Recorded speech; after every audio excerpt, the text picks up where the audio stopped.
Hello friends, good evening. Dream of Bharat के online platform पे आप सभी का स्वागत है।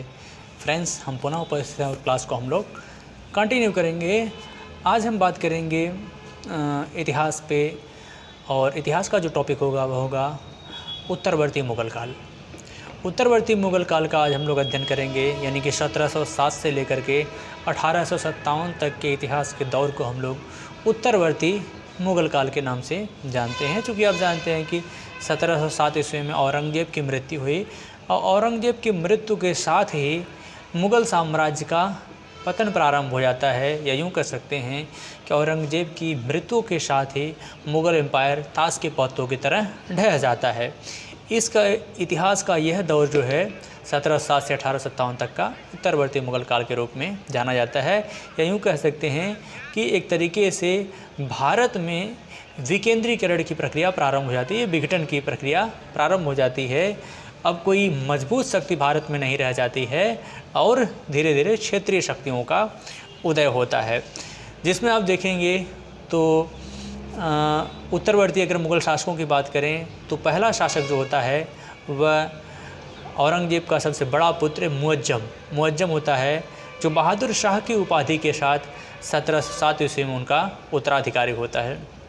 और बहादुर शाह अंतिम मुग़ल बादशाह था जिसने अपनी सत्ता का वास्तविक रूप से प्रयोग किया। बाकी के शासक किसी न किसी की कठपुतली बन करके रह जाते हैं। चूँकि मुग़ल साम्राज्य के पतन के बाद आप देखेंगे तो मुग़ल दरबार में कई ऐसी शक्तियाँ, कई ऐसे गुट एक्टिव हो जाते हैं जो समय के साथ उन्होंने अपने पास इतने जो है शक्ति अर्जित कर ली। कुछ तो भारतीय इतिहास में किंग मेकर की भूमिका में नज़र आए, या शासक निर्माता के रूप में जाने गए।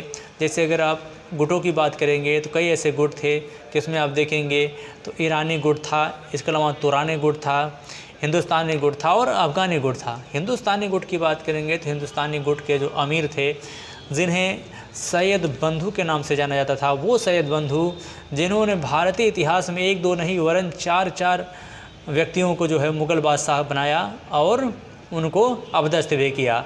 इसलिए जो है भारतीय इतिहास में इन्हें किंग मेकर के नाम से जाना जाता है, जिसमें अब्दुल्ला खान और हुसैन खां थे। अब्दुल्ला और हुसैन खां, जिन्हें किंग मेकर के नाम से जाना जाता था। मुअज्जम, जिसे बहादुर शाह प्रथम की उपाधि के साथ जो है वो मुग़ल सिंहासन पर बैठा। और आगे चलकर देखेंगे तो हम बहादुर शाह जो था, जिसे शाह बेखबर के नाम से भी जाना जाता था। शाह बेखबर यानी कि शासन प्रशासन में उसकी नकारात्मक भूमिका को देखते हुए समकालीन इतिहासकारों ने उसे शाह बेखबर की उपमा प्रदान की।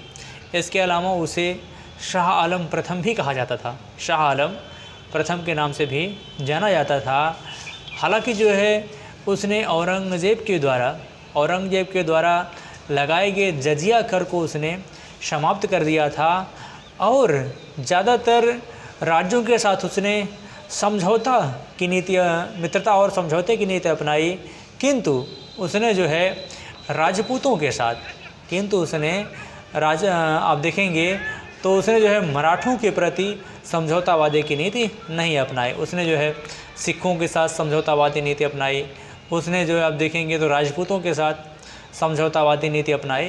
किंतु जो है आप जानते हैं कि संभाजी जब 1689 ईस्वी में मुग़लों के द्वारा मारे गए, मुग़लों के द्वारा संभाजी की हत्या कर दी गई, तो संभाजी के पुत्र शाहू और उनकी पत्नी येसुबाई मुग़ल दरबार में औरंगज़ेब के शासनकाल में 18 वर्षों तक जो है वो कैद रहे। लेकिन जब औरंगज़ेब की मृत्यु हुई, बहादुर शाह प्रथम शासक बना, तो उसने जो है कूटनीतिक चाल चलते हुए शाहू को रिहा कर दिया, ताकि मराठे आपस में गृह युद्ध के शिकार हो जाए। और हुआ भी ऐसा।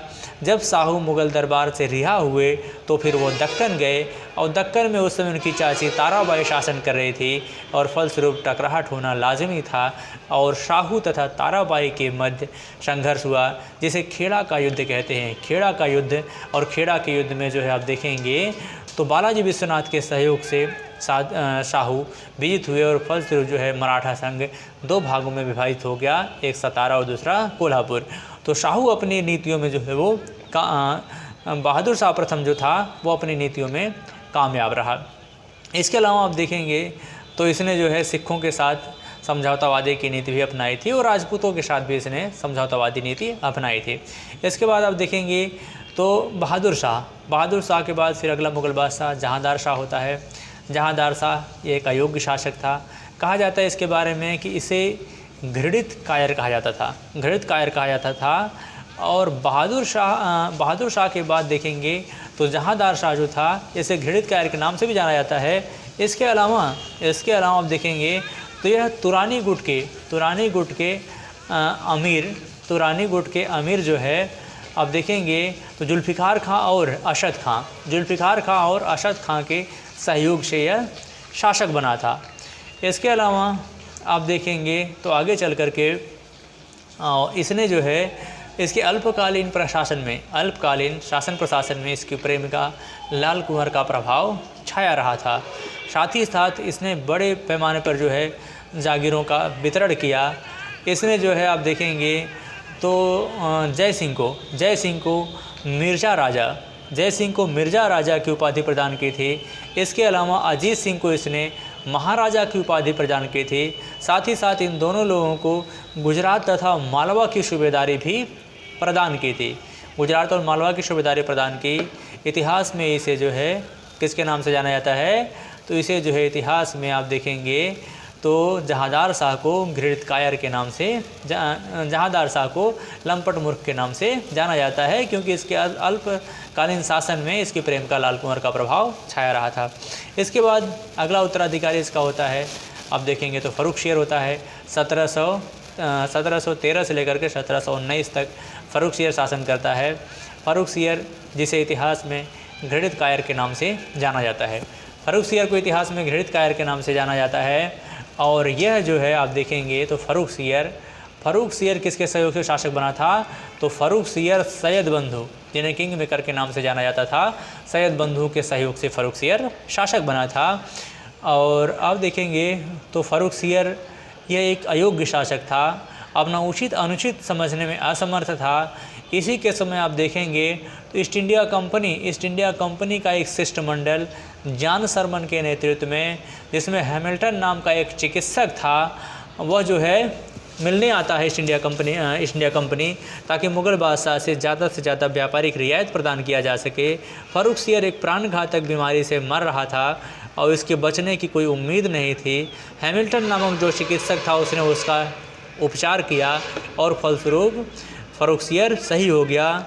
उस उपहार के बदले इसने ईस्ट इंडिया कंपनी को इतना ज़्यादा व्यापारिक रियायत प्रदान किया कि समकालीन ब्रिटिश इतिहास में उसे मैग्ना कार्टा की उपमा प्रदान की गई।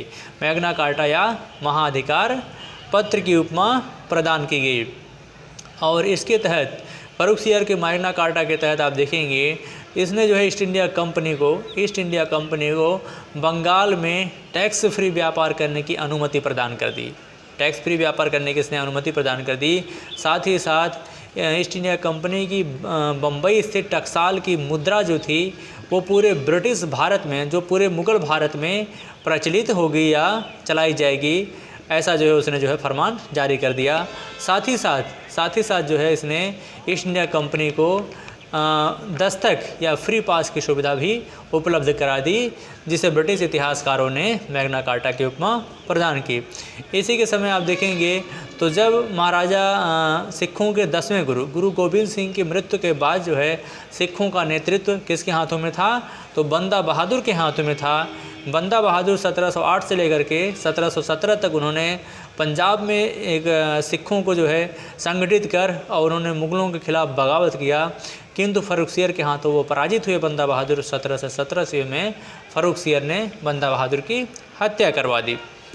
इसके अलावा आप देखेंगे तो इसने जो है मारवाड़ के राजा अजीत सिंह को पराजित कर और अजीत सिंह की पुत्री से इसने विवाह किया था। किंतु जब 1719 ईस्वी में जब फ़र्रुखसियर की मृत्यु होती है तो फिर उनकी पत्नी जो है वो हरम में चली जाती है। बाद में जो है अजीत सिंह की पुत्री वापस मिलती है तो पुनः जो है वो हिंदू धर्म को स्वीकार करती हैं। इसके अलावा देखेंगे तो फ़र्रुखसियर के समय आप देखेंगे तो फ़र्रुखसियर के बाद हालांकि अपने अंतिम दिनों में जो है फ़र्रुखसियर वह सैयद बंधुओं से आप देखेंगे तो वह बगावत कर लेता है, जिसका खामियाजा उसे भुगतना पड़ता है।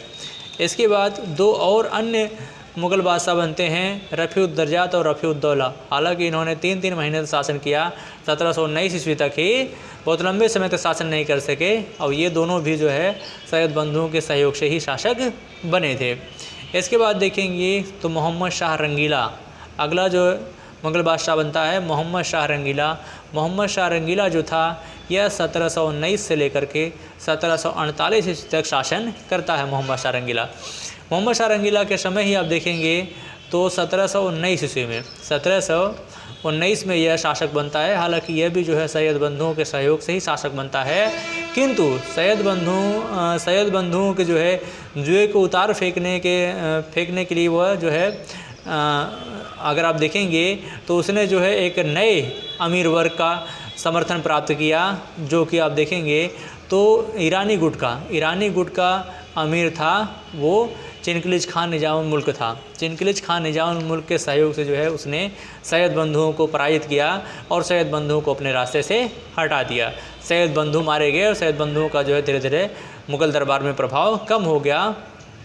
इसके बाद अब देखेंगे तो मोहम्मद शाह रंगीला जो था, समकालीन इतिहासकारों के द्वारा उसे रंगीला की उपमा प्रदान की गई थी। 1722 ईस्वी में मोहम्मद शाह रंगीला अंतिम मुग़ल बादशाह था जिसने अंतिम रूप से जजिया कर को भारत से हमेशा के लिए समाप्त कर दिया। यद्यपि आप जानते हैं जजिया कर जो था वह गैर हिंदुओं से लिया गया टैक्स था। जजिया कर का मतलब है कि अगर आप देखेंगे तो इस्लाम धर्म में गैर इस्लामिक लोगों से लिया जाने वाला जो टैक्स था वही जजिया कर था। चूँकि 712 ईस्वी में भारत में सबसे पहले जो है मोहम्मद बिन कासिम ने जब सिंध पर आक्रमण किया था, तो उसी दरमियान जो है उसने सिंध के देवल क्षेत्र में सबसे पहले जजिया कर को लागू किया था। और आगे चलकर आप देखेंगे तो वो जजिया कर धीरे धीरे जो है वहाँ से अरबों के आक्रमण से होते हुए फिर दिल्ली सल्तनत से होते हुए, आप जानते हैं कि जजिया कर जो था प्रारंभ में चूँकि जब मोहम्मद बिन कासिम ने देवल पर जजिया कर लगाया तो जजिया कर महिलाओं पे नहीं लगाया जाता था, बच्चों पर नहीं लगाया जाता था, बुजुर्गों पर नहीं लगाया जाता था और पुरोहितों पर नहीं लगाया जाता था। लेकिन दिल्ली सल्तनत का एक सुल्तान था, अब देखेंगे तो फिरोज़ शाह तुगलक ने जजिया कर को ब्राह्मणों पर भी लागू कर दिया था। इसके अलावा आप देखेंगे तो कश्मीर में जजिया कर लागू करने का जो श्रेय जाता है वो सिकंदर शाह को जाता है। कश्मीर का शासक था सिकंदर शाह, जिसे बुद्ध सिकंदर के नाम से भी जाना जाता है। किंतु आगे चल करके जैनुलाब्दीन, जम्मू कश्मीर का अकबर कहा जाता है, तो जैनुलाब्दीन ने जो है जम्मू कश्मीर से जजिया कर को समाप्त कर दिया था। वहीं अगर बंगाल में देखेंगे जजिया कर लगाने का श्रेय, तो बंगाल का भी एक शासक था जिसका नाम था सिकंदर शाह, उसने बंगाल में जजिया कर को लागू किया था। इसके अलावा वहाँ से मुग़ल काल से होते हुए अकबर के द्वारा भी आप देखेंगे तो जजिया कर जो था वह 1563 ईस्वी में जजिया कर को समाप्त कर दिया था। किंतु औरंगजेब 1674 ईस्वी में फिर से जजिया कर लागू कर देता है। फिर उधर से होते हुए जजिया कर उत्तरवर्ती मुग़ल शासकों के से होते हुए 1722 ईस्वी में मोहम्मद शाह रंगीला ने जजिया टैक्स को हमेशा के लिए भारत से समाप्त कर दिया। इसके अलावा देखेंगे तो मोहम्मद शाह रंगीला अंतिम मुग़ल बादशाह था जो तख्त-ए-ताऊस या मयूर सिंहासन पर बैठने वाला शासक था, क्योंकि तख्त-ए-ताऊस जिसे शाहजहाँ के द्वारा बनवाया गया था, जिसे मयूर सिंहासन के नाम से भी जाना जाता था, उस सिंहासन में बैठने वाला यह अंतिम मुग़ल बादशाह था। क्योंकि इसी के समय आप देखेंगे तो 1739 ईस्वी में नादिर शाह का भारत पर आक्रमण होता है। नादिर शाह जिसे ईरान का नेपोलियन कहा जाता है, 1739 ईस्वी में उसने जो है भारत पर आक्रमण किया। और हालांकि जो है करनाल के युद्ध में यह मोहम्मद शाह रंगीला और नादिर शाह के बीच करनाल के युद्ध में जो है दोनों का मुकाबला होता है। उस युद्ध में मोहम्मद शाह रंगीला पराजित होता है। किंतु जो है आप देखेंगे तो चिनकिलिज खान निजामुल मुल्क ने बीच में मध्यस्थता की और उसने 20 लाख रुपया दे करके जो है मोहम्मद नादिर शाह को वापस जाने के लिए तैयार कर लिया। किंतु अवध का नवाब था सादत खां। वह जो है मुग़ल दरबार में वज़ीर बनना चाहता था और उसने जो है नादिर शाह से कहा कि अगर वह दिल्ली पर आक्रमण करता है तो दिल्ली में उसे 20 लाख नहीं 20 करोड़ मिलेगा। और जब नादिर शाह ने दिल्ली पर चढ़ाई की तो दिल्ली की जनता ने उसके कुछ सैनिकों की हत्या कर दी, जिससे क्रोधित उसके सैनिकों ने दिल्ली में भयंकर कत्लेआम मचाया। नादिर शाह दिल्ली में लगभग 40 दिनों तक रहता है और उसने जो है लूटपाट मचाया और मुग़लों के द्वारा जो जमा की गई थी संपूर्ण दौलत मुग़लों की, लगभग 300 वर्षों में मुग़लों ने जितनी भी संपत्ति अर्जित की थी सब कुछ लूट कर नादिर शाह लेके चला गया ईरान में। और कहा जाता है कि उसने जो है ईरान में लगभग 3 वर्षों तक उसने जो है वहाँ की जनता को कर मुक्त कर दिया था। इसके बाद देखेंगे तो नादिर शाह ने यहाँ तक कि तख्त ताउस, कोहिनूर हीरा सब कुछ लूट के ले गया। वो कोहिनूर हीरा जो एक तरीके से भारत का गौरव था कोहिनूर हीरा, वो किसके साथ चला गया? नादिर शाह के साथ चला गया ईरान। और इसके बाद मुग़लों की स्थिति इतनी दयनीय हो गई कि आगे चल कर के मुग़लों को जो है सैनिकों को वेतन देने के लिए बर्तन तक बेचने पड़े, स्थिति इतनी दयनीय हो गई थी। इसके बाद आप देखेंगे इसके अलावा मोहम्मद शाह के समय ही आप देखेंगे तो और भी कई महत्वपूर्ण कार्य किए गए। 1748 ईस्वी में देखेंगे तो मोहम्मद शाह रंगीला की मृत्यु हो गई। मोहम्मद शाह रंगीला के बाद देखेंगे तो आप मोहम्मद शाह के बाद अगला उत्तराधिकारी जो हुआ वो अहमद शाह हुआ। मोहम्मद शाह के बाद अगला उत्तराधिकारी कौन हुआ? अहमद शाह हुआ। अहमद शाह के समय देखेंगे तो लगभग 1748 ईस्वी में ईरान में नादिर शाह की भी मृत्यु हो गई। और नादिर शाह की मृत्यु के बाद ईरान का जो शासक बना वह अफ़गानिस्तान का जो अमीर बना वो अहमद शाह अब्दाली बना। अहमद शाह अब्दाली जो नादिर शाह का सेनापति था, जिसे दुर्रानी अथवा युग का मोती कहा जाता था। नादिर शाह ने 1752 से लेकर के 1767 ईस्वी तक भारत पर कुल 7 बार आक्रमण किया, जिसमें सबसे महत्वपूर्ण आक्रमण जो था उसका 1761 ईस्वी में पानीपत का तृतीय युद्ध। अहमद शाह के समय अगर आप देखेंगे तो अहमद शाह के समय द्वितीय 1748 से लेकर 1754 तक अहमद शाह रहता है। और उसके समय द्वितीय आंग्ल कर्नाटक युद्ध एक महत्वपूर्ण घटना इसी के समय की थी। उस समय मुग़ल बादशाह यही था। इसके अलावा अहमद शाह के समय ही आप देखेंगे तो अहमद शाह अब्दाली का भारत पर पहला आक्रमण जो हुआ वो 1752 ईस्वी में हुआ। और इसके बाद देखेंगे अहमद शाह के बाद आलमगीर द्वितीय अगला मुग़ल बादशाह हुआ। और आलमगीर द्वितीय देखेंगे तो आलमगीर द्वितीय जो है मराठों के सहयोग से यह शासक बना था आलमगीर द्वितीय। और यह जो है 1754 से लेकर के 1759 तक शासन करता है। आलमगीर प्रथम की बात करेंगे तो आलमगीर प्रथम किसे कहा जाता है?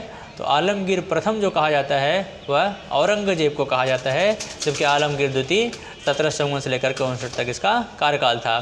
तृतीय आंग्ल कर्नाटक युद्ध देखेंगे तो इसी के समय की घटना है। इसके अलावा आप देखेंगे तो पलासी का युद्ध के समय यह मुग़ल बादशाह था आलमगीर द्वितीय।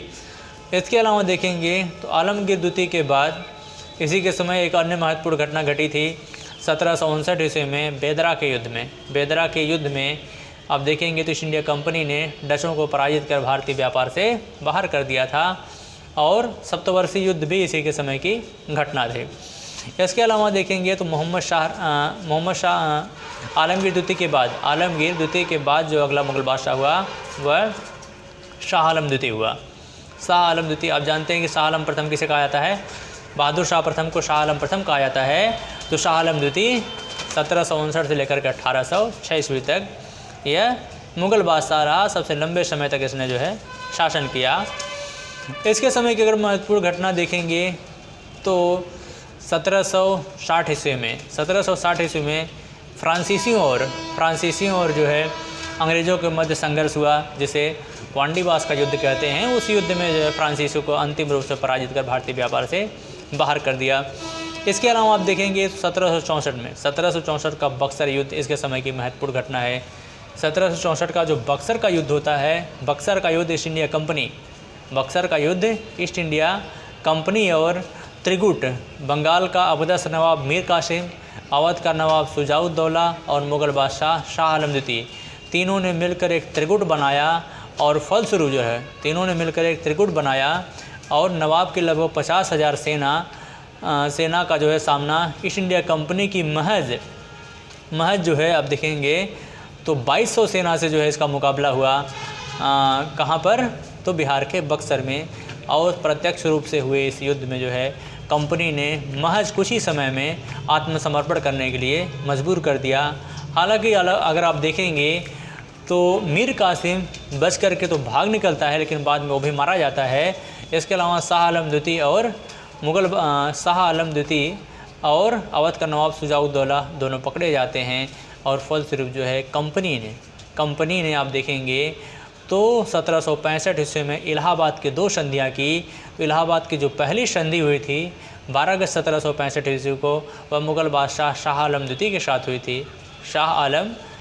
साथ हुई थी, जिसमें बंगाल, बिहार और उड़ीसा की दीवानी जो है वह कंपनी ने अपने हाथों में ले दी तथा साथ ही देखेंगे तो मुग़ल बादशाह को 26 लाख का पेंशनर बना करके इसे इलाहाबाद निर्वासित कर दिया गया। इसके अलावा आप देखेंगे तो 1761 मराठे और अफ़गानों के मध्य एक निर्णायक युद्ध होता है, जिसने भारत के भाग्य का निर्धारण होने वाला था। पानीपत का तृतीय युद्ध 14 जनवरी 1761 ईस्वी को मराठे और अफ़गानों के मध्य अफ़गान सेना नायक अहमद शाह अब्दाली और मराठों के बीच घमासान युद्ध होता है। पानीपत के तृतीय युद्ध में मराठे बुरी तरह से पराजित होते हैं। इतिहासकार सरदेसाई लिखते हैं कि पानीपत के तृतीय युद्ध ने यह निर्धारित नहीं किया कि भारत पर कौन शासन करेगा, बल्कि पानीपत के तृतीय युद्ध ने यह निर्धारित कर दिया कि मराठे भारत पर शासन नहीं करेंगे। इसी के साथ भारत पर मराठों का शासन करने का जो सपना था वो चकनाचूर हो गया और मराठों के अवशेषों पर ही भारत पर यह तय हो गया कि ईस्ट इंडिया कंपनी भारत में हुकूमत करेगी। इसके अलावा आप देखेंगे तो 1764 के अलावा कुल जो है 4 आंग्ल मैसूर युद्ध होते हैं। उस समय भी मुग़ल बादशाह कौन था? तो मुग़ल बादशाह शाह आलम द्वितीय था। हालांकि आगे चल कर के माधवराव प्रथम, आगे चल कर के आप देखेंगे तो जब पेशवा माधवराव हुआ बालाजी बाजीराव के बाद, तो माधवराव ने अपदस्थ मुग़ल बादशाह शाह आलम द्वितीय को पुनः जो है उसने जो है दिल्ली की गद्दी पर बैठाया। तो मराठों के सहयोग से मुग़ल फिर से जो है शाह आलम द्वितीय मुग़ल सिंहासन दिल्ली पर काबिज हुआ। इसके अलावा आप देखेंगे तो प्रथम आंग्ल मैसूर युद्ध 1767 से 69, द्वितीय आंग्ल मैसूर युद्ध 1780 से लेकर के 84 तक, तृतीय आंग्ल मैसूर युद्ध 1790 से लेकर 92 तक और चतुर्थ आंग्ल मैसूर 1799 ईस्वी तक। ये चारों घटनाओं के समय मुग़ल बादशाह कौन था? तो शाह आलम द्वितीय था। इसके अलावा आप देखेंगे तो 2 आंग्ल मराठा युद्ध है। प्रथम आंग्ल मराठा युद्ध 1775 से लेकर के 1782 ईस्वी तक जो है प्रथम आंग्ल मराठा युद्ध हुआ और यह युद्ध जो है शालाबाई की संधि के तहत समाप्त हुआ। द्वितीय आंग्ल मराठा युद्ध 1803 से लेकर 1805 ईस्वी तक रहा। उस समय भी मुग़ल बादशाह कौन था? उस समय भी मुग़ल बादशाह शाह आलम द्वितीय था। इसके अलावा आप देखेंगे तो आगे चल कर के नेक्स्ट देखेंगे तो अगला मुग़ल बादशाह अकबर द्वितीय होता है। अकबर द्वितीय अंग्रेज़ों के संरक्षण में बनने वाला यह पहला मुग़ल बादशाह था। अकबर द्वितीय 1806 से लेकर 1837 ईस्वी तक इसने हुकूमत किया, लेकिन इसके बादशाह सिर्फ जो है लाल किले के आसपास तक ही सीमित थे। और अकबर द्वितीय के समय आप देखेंगे तो अकबर द्वितीय जो था यह इसके समय की अगर कुछ महत्वपूर्ण घटनाओं के बारे में देखेंगे तो तृतीय आंग्ल मराठा युद्ध, प्रथम आंग्ल नेपाल युद्ध 1814 से 16 सुगौली की संधि के तहत समाप्त हुआ। तृतीय आंग्ल मराठा युद्ध 1817 से लेकर के 18 तक। तृतीय आंग्ल अंतिम रूप से निर्णायक युद्ध लड़ा गया, जिसमें लॉर्ड हेस्टिंग्स ने मराठों की शक्ति को समाप्त करते हुए उसने पेशवा के पद को समाप्त कर दिया और पेशवा बाजीराव द्वितीय को अंतिम रूप से पराजित करते हुए उसे 8 लाख का पेंशनर बना करके कानपुर के बिठूर में भेज दिया। इसके अलावा प्रथम आंग्ल बर्मा युद्ध की बात करेंगे तो 24 से लेकर के 26 तक इसी के समय की घटना थी। और यांडबू की संधि के तहत प्रथम आंग्ल वर्मा युद्ध समाप्त हुआ, जिसमें वर्मा के एक बड़े भूभाग को जो है अंग्रेज़ों ने जीत लिया। साथ ही साथ आप देखेंगे तो इसने मुग़ल बादशाह, इसी के समय जो है इसकी पेंशन अंग्रेज़ों द्वारा बंद कर दी गई थी, तो इसने राजा राम मोहन राय को राजा की उपाधि प्रदान कर उन्हें जो है लंदन भेजा था पेंशन के सिलसिले में बात करने के लिए, जहां लंदन के ब्रिस्टल शहर में 1833 ईस्वी में मस्तिष्क ज्वर के कारण राजा राम मोहन राय की मृत्यु हो जाती है। अंतिम मुग़ल बादशाह बहादुर शाह द्वितीय अथवा बहादुर शाह जफ़र थे। कहा जाता है कि इनकी बादशाह सिर्फ जो है लाल किले तक सीमित थी। हालांकि लॉर्ड डलहौजी जब भारत में गवर्नर जनरल बनकर के आता है तो वह जो है 1848 ईस्वी में बहादुर शाह द्वितीय को उसने जो है लाल किला छोड़कर कुतुब मीनार में रहने के लिए विवश किया था। और ये जो वतन फरस्त बादशाह थे, अंतिम मुग़ल बादशाह थे 1858 तक, और इनके बाद ईस्ट इंडिया कंपनी ने बादशाह और बादशाहत दोनों समाप्त कर दिया। जफ़र उपनाम से शायरी लिखा करते थे। शेर व शायरी लिखने का इनको बड़ा शौक़ था। उर्दू के अच्छे खासे शायर थे। 1857 की जब क्रांति होती है तो 1857 की क्रांति में जब मेरठ के घुड़सवार सैनिकों ने दिल्ली पर अधिकार किया तो फिर उसने जो है दिल्ली कूच किया। उसने दिल्ली कूच किया और दिल्ली पर अधिकार करके उसने जो है बहादुर शाह जफ़र को भारत का सम्राट घोषित कर दिया।